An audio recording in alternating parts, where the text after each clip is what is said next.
BA द्वितीय वर्ष के प्रथम प्रश्न पत्र प्रमुख राज्य व्यवस्थाओं के अंतर्गत आज मैं आपको बहुत ही महत्वपूर्ण विषय ब्रिटिश संसद के बारे में जानकारी देना चाहूँगी। सर्वप्रथम हम शुरुआत करते हैं एवी डाइसी के शब्दों में कि वैधानिक दृष्टि से संसद की प्रभुसत्ता हमारी राजनीतिक व्यवस्था की एक प्रमुख विशेषता है। ब्रिटिश संसद की प्रभुसत्ता पर चर्चा करें तो वैधानिक दृष्टि से ब्रिटिश संसद की संप्रभुता ब्रिटिश संविधान की एक प्रमुख विशेषता है।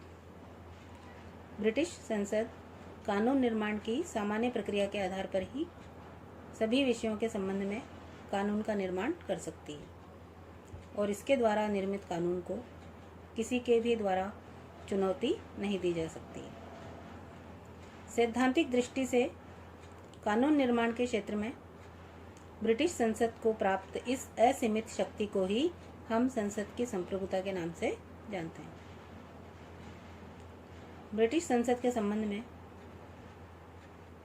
जे.आर. मैरियट ने भी कहा था कि किसी भी दृष्टि से देखा जाए ब्रिटिश विधानमंडल विश्व में सबसे अधिक मनोरंजक और महत्वपूर्ण है। इससे प्राचीन कोई विधानमंडल नहीं है। इसका अधिकार क्षेत्र सबसे अधिक विस्तृत है और इसकी शक्ति भी असीमित है। ये धार्मिक तथा लौकिक सभी मामलों में कानून निर्माण की सर्वोच्च सत्ता है। इस संबंध में सर एडवर्ड कॉक ने भी लिखा है कि संसद की शक्ति तथा अधिकार क्षेत्र इतना सर्वोपरि और पूर्ण है कि इसकी कोई सीमाएं नहीं बांधी जा सकती। इसी क्रम में Blackstone, sir Matthew Hale, de Tocqueville और ओग ने भी संसद की संप्रभुता का विस्तार से बखान किया है।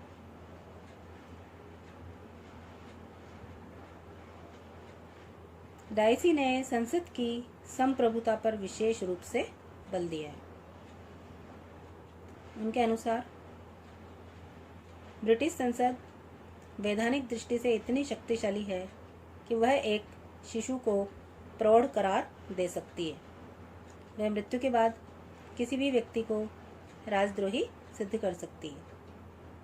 वह गैर कानूनी संतान को कानूनी करार दे सकती है और यदि वह उचित समझे तो किसी व्यक्ति को अपने ही मामलों में न्यायाधीश भी बना सकती है। तो इन शब्दों के द्वारा डाइसी ने ब्रिटिश संसद की संप्रभुता पर विशेष बल दिया है।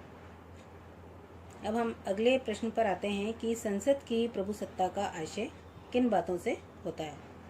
तो संसद की प्रभुसत्ता का आशय हम निम्नलिखित बातों से सिद्ध कर सकते हैं, जिसमें पहला है ब्रिटिश संसद विधि निर्माण की एकमात्र सत्ता। जब किसी देश में संघात्मक शासन को अपनाया जाता है तब संविधान के द्वारा ही कानून निर्माण की शक्ति का संघीय व्यवस्थापिका और राज्यों की व्यवस्थापिकाओं के बीच विभाजन भी कर दिया जाता है तथा संघीय व्यवस्थापिका या केंद्रीय व्यवस्थापिका को सभी विषयों पर कानून निर्माण का अधिकार नहीं होता। लेकिन ब्रिटेन में एकात्मक शासन व्यवस्था होने के कारण ब्रिटिश संसद ब्रिटेन में कानूनों का निर्माण करने वाली एकमात्र सर्वोच्च सत्ता है। ब्रिटिश संविधान में संसद के अतिरिक्त अन्य किसी भी संस्था को कानून निर्माण का अधिकार नहीं दिया गया है। दूसरा प्रमुख इसका आशय है कानून निर्माण शक्ति की कोई सीमा नहीं। ब्रिटिश संसद की कानून निर्माण की शक्ति की कोई सीमा नहीं है।